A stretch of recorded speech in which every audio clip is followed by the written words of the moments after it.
Hello guys, कैसे हैं आप लोग। वेलकम करते हैं आपका इंग्लिश वाचल पे एक बार फिर से। आई होप आप लोग अच्छे होंगे। तो आज हम लेकर आ गए हैं आप लोगों के लिए, जैसे कि मैंने बोला था दूसरे वीडियो में मैं लेकर आऊँगा types of non finite verb. Finite and non finite verb को जिसने नहीं देखा है जाकर जल्दी से उसको देख लेंगे, उसके बाद इस वीडियो को देखेंगे तो आपको अच्छे से समझ में आएगा। तो जो भी इस चैनल पर पहली बार आए चैनल को सब्सक्राइब कर दे, बेल आइकन को प्रेस कर दे ताकि आपको चैनल पर आने वाली नई वीडियोज़ ईजिली मिल जाए। तो चलिए गाइस, वीडियो को स्टार्ट करते हैं।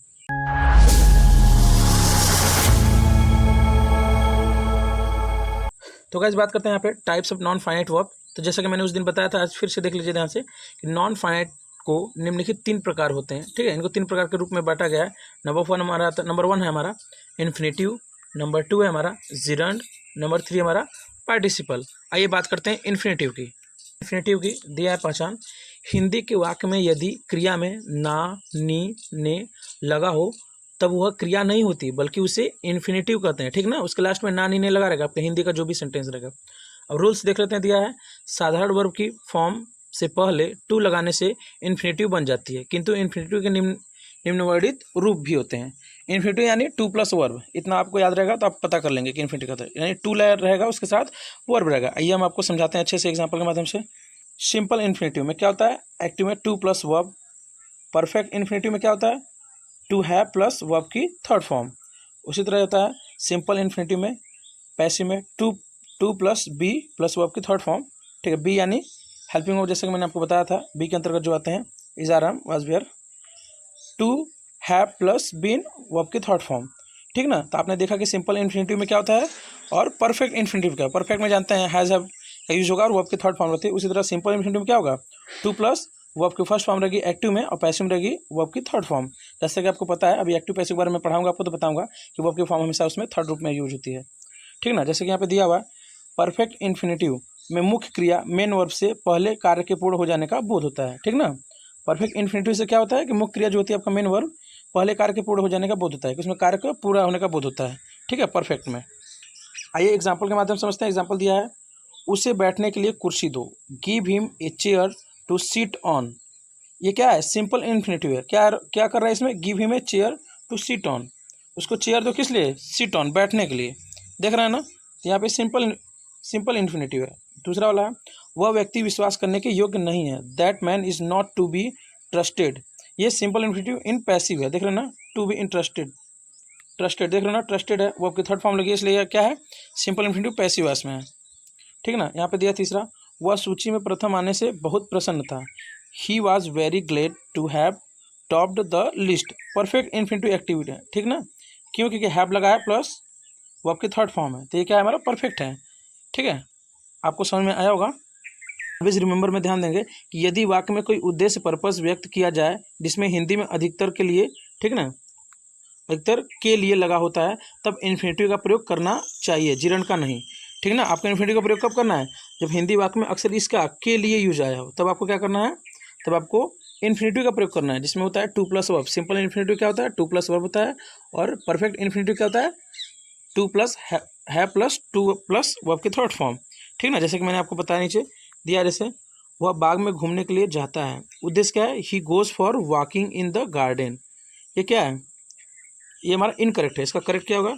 ही goes to walk in the garden. ये हमारा करेक्ट है, क्योंकि टू वॉक, टू आने के लिए, फॉर नहीं लगेगा यहाँ पे, टू लगेगा, क्योंकि यहाँ पे उद्देश्य है कोई।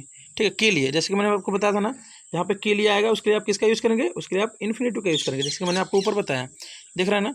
आइए नंबर 2 की बात करते दिया है, किंतु यदि साधन का पता लगे और के लिए भी दिया हो तब फॉर के साथ जिरन का प्रयोग करना चाहिए, और फॉर प्लस जिरन से पूर्व नाउन यानी साधन का यूज करना चाहिए। आइए बताता हूँ कैसे। वह घूमने के लिए छड़ी का प्रयोग करता है।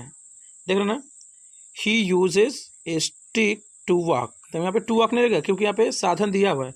साधन दिया रहेगा तो लगाएंगे he uses a stick for walking. ये हमारा क्या हो जाएगा? ये हमारा राइट हो जाएगा। जिरंड की इन्फिनेटिव के बारे में आपको समझ में आया होगा। बात करते हैं जिरंड की। जिरंड दिया हमारा पहचान देखिए। जिरंड में भी इन्फिनेटिव की तरह ही हिंदी के वाक्यों में क्रिया में ना, नी, ने लगा होता है। ठीक है, जैसे इन्फिनेटिव में आपको ना, नी, ने मिलेगा, उसी तरह आपको जिरंड में भी ना, नी, ने देखने को मिलेगा वाक्यांत पे। लेकिन पहचानेंगे कैसे कि यहाँ पे इन्फिनेटिव है जिरंड? आइए मैं आपको बताता हूँ। रूल्स को देखिए ध्यान से। ऐसे शब्दों की हिंदी से अंग्रेजी बनाने के लिए क्रिया की फर्स्ट फॉर्म में आईएनजी लगाते हैं, अतः अनेक स्थानों पर इन्फिनेटिव तथा जिरंड दोनों में से किसी का भी प्रयोग हो सकता है। ठीक ना, कुछ स्थानों पर क्या होता है? जिरंड और इन्फिनिटिव दोनों का प्रयोग हो सकता है, लेकिन जिरंड में क्या होगा, वर्ब में आईएनजी लगा रहेगा उसके फर्स्ट फॉर्म में। जैसे दिया हमारा घूमना स्वास्थ्य के लिए अच्छा है, जिरंड में क्या होगा, walking is good for health, ये जिरंड है। To walk is good for health, ये हमारा क्या हो जाएगा, ये हमारा इन्फिनिटिव है। देख सकते हैं ना, यहाँ पे दोनों का यूज करके आप बना सकते हैं। उसी तरह दिया हमारा वह तेज दौड़ना पसंद करता है, तो जिरंड इसका बनेगा ही लाइक्स रनिंग फास्ट, और इसका इन्फिनिटिव में बनाना चाहेंगे तो बन जाएगा he likes to run fast. Infinitive यानी टू प्लस वर्ब, ठीक ना, टू प्लस वर्ब बनेगा, और जिरंड में क्या रहेगा, आईएनजी लगेगा, याद रखना है आपको, जिरंड में आईएनजी, इन्फिनिटिव में टू प्लस वर्ब रहेगा। अगर इस बात करते हैं नोट में क्या दिया है, ध्यान से देखेंगे। कभी कभी एक ही वर्ब की इन्फिनिटिव और जिरंड दोनों बन तो जाती है, किंतु उन वाक्यों के अर्थ में भिन्नता आ जाती है। जैसे देखिए दोनों एक तरह बन जाते हैं लेकिन भिन्नता आ जाती है, देखिए बता रहा हूँ कैसे, ठीक है। I stopped to sing a song, मैं गाना गाने के लिए रुका। उसी तरह ये भी दिया है, I stopped singing a song, मैंने गाना गाना बंद कर दिया। देख रहे हैं ना, यहाँ पे क्या हो रहा है, उन वाक्यों के अर्थ में भिन्नता आ रही है ना। यहाँ पे मैं गाना गाने के लिए रुका, यहाँ पे क्या हुआ, गाना गाना बंद कर दिया, दोनों में थोड़ा सा अलग हो गया है। दिया है ही फॉरगेट, ठीक है, ही forgot two by the book, मैं पुस्तक खरीदना भूल गया। तो दिया है ही फॉरगॉट बाइंग दिस बुक, मैं भूल गया कि मैंने यह किताब खरीदी थी। तो देख रहे हैं ना, यहाँ पर भी क्या हो रहा है, थोड़ा सा अर्थ में भिन्नता आ जा रही है, यही चीज़ आपको यहाँ पे समझाया गया है। बात करते हैं नंबर 2 की। नंबर 2 हमारा दिया है, जब कभी प्रीपोजिशन का प्रयोग अवश्य हो तब उसके बाद जिरंड का ही प्रयोग करना चाहिए, इन्फिनिटिव का नहीं, ठीक ना। जब प्रीपोजिशन का प्रयोग अवश्य हो, यानी प्रीपोजिशन आपको लगाना ही चाहिए, क्योंकि आपको जिरंड का ही यूज करना होगा। जैसे दिया हमारा, उसे धन चोरी करने के लिए दंडित किया गया, he was punished for stealing money. तो देख रहे ना, फॉर यहाँ पे क्या है, प्रीपोजिशन है, देख रहे हैं ना, तो इसके लिए आप स्टीलिंग मनी, यहाँ पे जिरंड का प्रयोग किए हैं, आईएनजी लगा हुआ है ना, ये हमारा जिरंड है। उसी तरह दिया है, पुस्तक पढ़ने के बाद वह बाहर चला गया, after reading the book he went out. देख रहे हैं ना, आफ्टर रीडिंग, देख रहे ना, आफ्टर भी यहाँ क्या है, हमारा प्रीपोजिशन है, रीडिंग यहाँ पर क्या है, जिरंड है। तो नोट में देखें क्या दिया है, निम्नलिखित वर्ब्स या फ्रेजेस के बाद जिरंड आता है, ठीक ना। देखा आपने कि जिरंड कैसे आता है, वर्ब्स क्रियाएं क्या है, suggest, prevent, postpone, understand, finish, escape, explain, delay, celebrate, verbs enjoy, excuse, forgive, pardon, deny, contest, consider, avoid, dislike, grant, miss, for, ठीक है, miss, far from, no good, no use. ये सब क्या है, ये सब हमारे वर्ब की क्रियाएं हैं, देख सकते हैं ना, जो कि आपको समझाया गया है। यहाँ पे बात करते हैं फ्रेजेस की।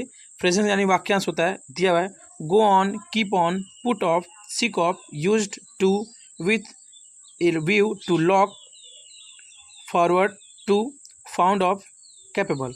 आपको फ्रेज के बारे में अच्छे से आपको जाना है, फ्रेज और क्लास क्या होता है, तो आप क्या है, चैनल पर वीडियो पड़ी हुई है क्लास ऑफ फ्रेजेस की, उसको आप देख लेंगे तो आपको फ्रेज से रिलेटेड जो भी डाउट होगा वो क्लियर हो जाएगा, ठीक है। तो ये सब फ्रेजेस हैं, वाक्यांश बने वाक्य के छोटे हैं, जो कि पूरी तरह से क्या करते हैं, पूरा अर्थ नहीं देते हैं, लेकिन एक छोटा सा अर्थ देते हैं।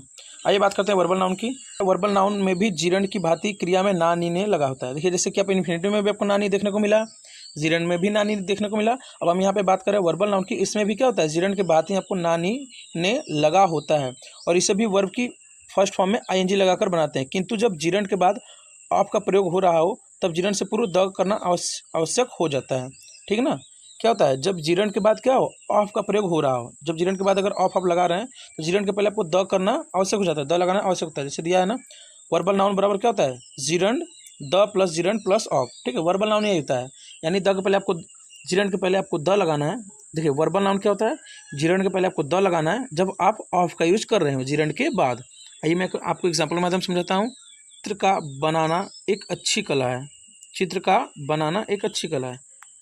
The drawing of picture is good art. देख रहे हैं ना, अब ड्राइंग ऑफ है ना, ऑफ यानी का के लिए लगाए, इसलिए the drawing of picture is a good art. उसी तरह दिया है, पक्षियों को मारना पाप है, the killing of birds is sin.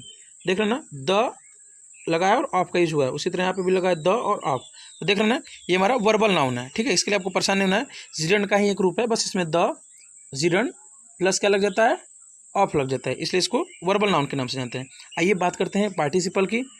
Participle क्या होता है, पहचान है, हिंदी के वाक्यों में जिस क्रिया में कर रहे, वाला, वाली, वाले, हुआ, हुए, हुई आदि सब लगे हो वे क्रियाएं पार्टिसिपल कहलाती हैं। देखना, जैसा कि मैंने आपको पढ़ के बताया, यहाँ पे क्या वाला लगा हो, कर रहे लगा हो, वाली, वाले, हुआ, हुए, हुई, इस टाइप के जो भी अगर आपको हिंदी सेंटेंसेस आपको देखने को मिल रहे हैं तो इसका मतलब क्या हुआ, वो सब क्या कहलाती है, वो पार्टिसिपल के अंतर्गत आती है। जैसे देखिए पार्टिसिपल के बारे में जानते क्या होता है, निम्नलिखित 3 प्रकार के होते हैं। आइए इनको तीनों रूप के बारे में जान लेंगे तो हमें पता चलेगा कि पार्टिसिपल का यूज कैसे और कहाँ करना है। दिया है प्रेजेंट पार्टिसिपल, पास्ट पार्टिसिपल और परफेक्ट पार्टिसिपल। आइए इनको डिटेल्स में देखते हैं कि क्या होता है। तो यहाँ पे प्रेजेंट पार्टिसिपल दिया है, जब दो कार्य लगभग साथ साथ हो रहे हो और दोनों का सब्जेक्ट एक कार्य के तुरंत बाद दूसरा कार्य किया जाए तब प्रेजेंट पार्टिसिपल का प्रयोग करते हैं। ठीक ना, मैं आपको फिर से बता देता हूँ। प्रेजेंट पार्टिसिपल का यूज कब करना है, जब दो कार्य लगभग साथ हो रहे हो। ठीक है, दोनों काम एक साथ हो रहे हैं और दोनों का सब्जेक्ट एक ही हो, जैसे काम करने वाला एक ही सब्जेक्ट हो लेकिन काम दो हो रहा हो। ठीक है, और एक के बाद दूसरा काम तुरंत स्टार्ट हो रहा हो, तो क्या करेंगे, तब हम प्रेजेंट पार्टिसिपल का प्रयोग करते हैं। आइए मैं आपको एग्जाम्पल के माध्यम से समझाता हूँ। देखिए एग्जाम्पल हमारा दिया हुआ है, मैंने एक अंधे आदमी को सड़क पर जाते हुए देखा। मैंने एक अंधे आदमी को सड़क पर जाते हुए देखा। अब देख रहे ना, पहले सड़क पर जाते हुए ये एक काम है और देखना ये दूसरा वर्ब है। देख रहे ना, दो काम हो रही है। ठीक ना, तो पहले क्या हुआ, मैंने एक अंधे आदमी को सड़क पर जाते हुए देखा। पहले उसने देखा लेकिन कैसे, जाते हुए को देखा, तो क्या हुआ, सा a blind man going on the road. देख रहे ना, सा a blind man going on the road. यहाँ पे पार्टिसिपल का यूज हुआ है, पार्टिसिपल यानी देख रहे ना, आईएनजी का यूज हुआ है यहाँ पे, पार्टिसिपल यानी आईएनजी। उसी तरह दूसरा वाला दिया है, भौंकने वाले कुत्ते कम काटते हैं। अब भौंकने वाले कुत्ते कम काटते हैं, देख रहे हैं, भौंकना एक अलग क्रिया है और काटने वाला एक अलग क्रिया है। यहाँ पे दो क्रिया चल रही हैं, लेकिन काटने का काम कुत्ता ही करेगा, भौंकने का काम भी कुत्ता ही करेगा। इसलिए दिया है बार्किंग डॉग्स सेल्डम बाइट। देख रहे ना, बार्किंग डॉग्स सेल्डम बाइट। उसी तरह हो जाएगा नंबर 3 हमारा, चाक उठाकर अध्यापक ने लिखना आरंभ कर दिया। तो क्या हो जाएगा, picking up the piece of chalk the teacher started writing. ठीक ना, चाक उठाकर अध्यापक ने लिखना आरंभ कर दिया। चाक उठाना एक अलग कार्य हो गया और फिर लिखना अलग हो गया, लेकिन कौन कर रहा है, ये सब टीचर ही कर रहा है। इसलिए picking up the piece of chalk the teacher starting writing. उसी तरह नंबर 4 हमारा, शेर को देखकर वह भाग गया। पहले शेर को देखा गया, पहला काम है, उसके तुरंत बाद वह भाग गया, ये दो काम हो रहा है। इसलिए क्या हो जाएगा, जो काम पहले होगा इसमें आईएनजी। देखिए पार्टिसिपल में एक चीज़ आपको ध्यान देना है कि जो कार्य पहले आपका हो रहा है, ठीक है ना, जो काम पहले होगा उसके बाद दूसरा काम होगा, तो पहले हुए कार्य में आपको क्या करना है, आईएनजी यूज कर देना है। अभी मैं आपको पार्टिसिपल की एक डिटेल वीडियो लाऊंगा, इसमें तो आपको समझा रहा हूँ, लेकिन एक अलग से डिटेल्स की वीडियो लाऊंगा इन्फिनेटिव पार्टिसिपल और जिरंड की, जिसमें आपको अच्छे से और बताया जाएगा कि आपको कोई भी डाउट अगर इससे रिलेटेड रह जाता है तो उसमें आपका सारा डाउट क्लियर हो जाएगा। तो बिल्कुल भी परेशान मत होइएगा, इसकी एक अलग से वीडियो आएगी जिसमें आपको मैं अच्छे से समझाऊंगा ट्रिक के हिसाब से, कि जिससे आपको कोई भी कन्फ्यूजन हो रहा हो तो वो खत्म हो जाएगा। ठीक है ना, पहले यहाँ पे ध्यान से समझ लेंगे। तो यहाँ पे आपको पार्टिसिपल का यूज तभी करना है, यानी कि जो कार्य पहले हो रहा है उसके बाद दूसरा कार्य स्टार्ट हो रहा है, तो जो कार्य पहले हो रहा है उसमें आप वर्ब में आईएनजी यूज कर देंगे। जैसे दिया ना, सीइंग द लायन, यानी लायन को देखकर, he ran away while reading I slept. ठीक ना, seeing the lion he run away. ठीक ना, और ये जो हमारा दिया है व्हाइल रीडिंग आई स्लेप्ट, ठीक है, ये थोड़ा सा अलग सेंटेंस है, इसमें हिंदी इसका नहीं दिया गया है, इसको आप इग्नोर कर देंगे। यहाँ पे बस आपको इतना ही ध्यान देना है। ठीक ना, आपको इतना ही ध्यान देना है, ये अवे तक के इतना आपको ध्यान देना है। Seeing the lion he ran away, ठीक ना, इतना आपको ध्यान देना है। ये सब थोड़ा सा मिस टाइपिंग हो गया है, इसलिए इसको ध्यान नहीं देंगे। ठीक है ना गाइस, आइए नोट पढ़ते हैं। नोट क्या दिया है, ठीक है, ये पैसे वाला नोट नहीं है, ये नॉलेज वाला नोट है, इसको देखेंगे। यदि पहले कार्य के दौरान ही दूसरा कार्य हो रहा हो तब प्रेजेंट पार्टिसिपल से पूर्व वाइल का प्रयोग करते हैं। आपको जैसे मैंने ऊपर बताया, जैसे दिया है, पढ़ते पढ़ते मैं सो गया, वाइल रीडिंग आई स्लेप्ट। देख रहे हैं ना, पढ़ते पढ़ते मैं सो गया। तो यहाँ पे नोट क्या दिया, यदि पहले कार्य के दौरान ही दूसरा कार्य हो रहा है, पहला काम हो रहा है उसमें दूसरा काम शुरू हो गया, ये तो सब काम शुरू कर देते हैं कि पढ़ते पढ़ते सो जाते हैं, तब एक काम में दूसरा काम स्टार्ट कर देते हैं। इसलिए आपको उसके पहले क्या करना होगा, वाइल का यूज करना होगा। ठीक ना, उसी तरह दिया है, घूमते घूमते वह गिर पड़ा, यानी घूम भी रहा है उसमें दूसरा काम भी होगा, गिर पड़ा, तो यहाँ पर भी वाइल का यूज कर दिया गया है। आई होप आपको समझ में आया होगा कि वाइल का यूज क्यों करते हैं। ठीक ना, इसमें तो आपको क्लियर हो ही गया होगा, क्योंकि आप लोग भी एक काम जाते होंगे करने, उसमें दूसरा काम स्टार्ट कर देते होंगे। आइए बात करते हैं पास्ट पार्टिसिपल की। पास्ट पार्टिसिपल के दिया है हमारा, पास्ट पार्टिसिपल अधिकतर भूतकाल की बीती हुई बात को बताता है।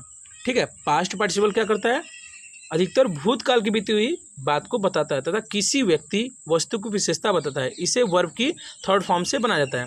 पास्ट पार्टिसिपल क्या होता है, उसमें आपको एक चीज़ हमेशा याद रखना है कि पास्ट पार्टिसिपल यानी वर्ब की थर्ड फॉर्म लगी रहेगी हमेशा, इसको पास्ट पार्टिसिपल के नाम से जानते हैं। और प्रेजेंट पार्टिसिपल क्या होता है, उसमें आईएनजी लगा रहता है। ठीक ना, आइए बात करते हैं इसमें क्या दिया है हमारा, जला हुआ बच्चा आग से डरता है, a burned child dreads the fire. देखना, जला हुआ बच्चा यानी भूतकाल की बात कर रहा है, आग से डरता है। जब वो जला बच्चा यानी जब जल गया होता है, पास्ट में पिछले समय में जला होता है, तब क्या होता है, वो आग से डरने लगता है।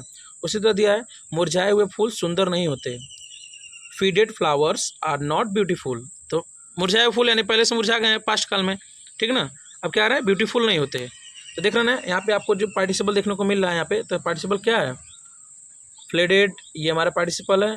यहाँ ए बर्ड चाइल्ड, देख रहे हैं ना, ये हमारा सब्जेक्ट है, यहाँ पे दिया है ड्रेड्स, ये सब क्या है, सेंटेंस है। तो यहाँ पे इस चीज़ को आपको ध्यान देना है, इसमें आपको क्या दिया है, देख रहे हैं ना, पार्टिसिपल का यूज किया गया है। आई होप आपको पास्ट पार्टिसिपल समझ में आया होगा। बात करते हैं परफेक्ट पार्टिसिपल की।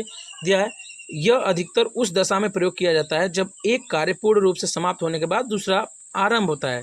परफेक्ट पार्टिसिपल में आपको यही चीज़ ध्यान से एकदम समझ में आएगा कि एक कार्य जब से कंप्लीट नहीं होगा दूसरा कार्य नहीं शुरू होता है। यानी इसमें ये होता है कि एक काम पूरा हो जाता है, उसके बाद आराम से दूसरा काम स्टार्ट होता है, ठीक ना, मतलब एक काम के बाद ही दूसरा काम स्टार्ट होता है, ठीक ना। दिया रूल, इसे हैविंग के साथ वर्ब की थर्ड फॉर्म से बनाते हैं। इसमें क्या ध्यान देना है आपको, हैविंग प्लस वर्ब की थर्ड फॉर्म, इसको आपको भूलना नहीं है। पार्टिसिपल में जो आपका प्रेजेंट पार्टिसिपल था उसमें आईएनजी लगाना था, जो कार्य पहले हो रहा है। पास्ट पार्टिसिपल था उसमें क्या लगाना था, उसमें वर्ब की थर्ड फॉर्म लगाना था। लेकिन इसमें जो परफेक्ट पार्टिसिपल है इसमें वर्ब की थर्ड फॉर्म तो आपको लगाना ही है, साथ में हैविंग का भी यूज करना है, इसको भूलिएगा नहीं। आइए आपको एग्जाम्पल के माध्यम समझाते हैं। एग्जाम्पल दिया हमारा, नहा कर माँ ने खाना बनाना शुरू किया। पहले माँ ने नहा लिया, एक काम कंप्लीट कर लिया, उसके बाद फिर खाना बनाना शुरू किया। देख रहे हैं ना, एक काम कंप्लीट हुआ फिर दूसरा काम। तो इसमें आपको याद रखना है इसमें भी कि जो कार्य पहले कंप्लीट होगा उसमें आप हैविंग का यूज करोगे, हैविंग प्लस वर्ब की थर्ड फॉर्म। तो क्या हो जाएगा, देख रहे ना, having taken bath comma my mother started cooking, यानी नहा कर माँ ने खाना बनाना शुरू किया। देख रहे हैं ना, काम जो कंप्लीट हुआ तो उसको आपको हैविंग प्लस थर्ड फॉर्म लगाना है, जो कार्य पहले कंप्लीट होगा। उसी तरह हमारा दिया हुआ है नंबर 2, इनाम बांटकर मुख्य अतिथि चले गए। पहले उन्होंने इनाम बांटा, एक काम पूरा कर लिया, फिर वो चले गए। तो उसी तरह दिया है having distributed the prizes comma the chief guest went home. देख रहे हैं ना, एक काम पूरा हुआ तो जो कार्य पहले हो रहा है उसमें देख रहे हैं ना, हैविंग प्लस वर्ब की थर्ड फॉर्म, ये आपको ध्यान देना है। आइए मैं आपको थोड़ा सा तुलना करके बताता हूँ कि तुलना कैसे होता है, ठीक है, कंपेरिजन, ध्यान से देखिएगा। प्रेजेंट पार्टिसिपल तथा परफेक्ट पार्टिसिपल की तुलना करते हैं। आइए प्रेजेंट पार्टिसिपल और परफेक्ट पार्टिसिपल में क्या अंतर होता है, थोड़ा सा ये भी आपको समझा देता हूँ। Opening the book he began to read, यहाँ पहला कार्य पुस्तक खोलना, दूसरा कार्य एक क्या है, दूसरे कार्य का एक हिस्सा है, इसलिए पहला कार्य प्रेजेंट पार्टिसिपल में बनेगा। समझ में आया क्या हुआ है, opening the book he began to read, यानी किताब खोला, यानी आप भी तो पहले बुक ओपन करते होंगे तब ना पढ़ते होंगे, यहाँ वही हो रहा है, यहाँ पहला कार्य पुस्तक खोलना हुआ, दूसरे कार्य का एक हिस्सा है, इसलिए पहला कार्य प्रेजेंट पार्टिसिपल बनेगा। पहला क्या, पहले बुक खोला तब ने पढ़ना स्टार्ट किया, तो पहला कार्य क्या होगा, वो प्रेजेंट पार्टिसिपल बनेगा। इसलिए प्रेजेंट पार्टिसिपल में क्या होगा, आईएनजी का यूज होगा, ठीक है, जो कार्य पहले होगा वर्ब में आईएनजी का यूज होगा। और ही बिगेन टू रीड, देख रहे ना, उसी तरह दूसरे वाले में देखते हैं क्या होता है, having eaten his food he went out to play, यहाँ पहला कार्य दूसरे कार्य का हिस्सा नहीं है, दोनों ही कार्य समान महत्व हैं, इसलिए पहला कार्य परफेक्ट पार्टिसिपल बनेगा। यानी क्या हुआ, यह इसमें दिया ना, having eaten his food he went out to play, इसमें आपको यही समझाया जा रहा है कि इसमें एक काम पूरा हो गया उसके बाद दूसरा काम स्टार्ट हो रहा है। ये नहीं हो रहा है कि एक काम स्टार्ट हो रहा है उसके बाद दूसरा काम चल रहा है, नहीं, एक काम पूरा हो चुका है उसके बाद। अब पार्टिसिपल में क्या होता है, प्रेजेंट पार्टिसिपल में क्या होता है, दोनों काम का जारी रहता है, ठीक ना। प्रेजेंट पार्टिसिपल में क्या होता है, दो कार्य का जारी रहना पाया जाता है, इसमें एक कार्य चलता रहता है उसके बाद तुरंत दूसरा कार्य चलता है। लेकिन परफेक्ट पार्टिसिपल में क्या होता है, उसमें एक काम कंप्लीट होता है तभी उसका दूसरा कार्य स्टार्ट होता है, पहला काम जब से कंप्लीट नहीं होगा दूसरा कार्य स्टार्ट नहीं होगा, यही अंतर है। देख रहे ना, हैविंग इटन हिज फूड, यानी फूड को इटन करने के बाद he went out to play, तभी वो खेलने गया, पहले खाना खाएगा तभी खेलने गया, ठीक ना, बिना खाए वो नहीं जाएगा, ठीक ना। तो आई होप गाइस, जो भी मैंने नॉन फाइनाइट वर्ब के प्रकार थे, इन्फिनेटिव, पार्टिसिपल और जिनंट, ठीक है ना, जो आपको मैंने बताया आपको समझ में आया होगा। तो इस वीडियो को लाइक जरूर कर दें और अपने फ्रेंड्स में शेयर कर दें।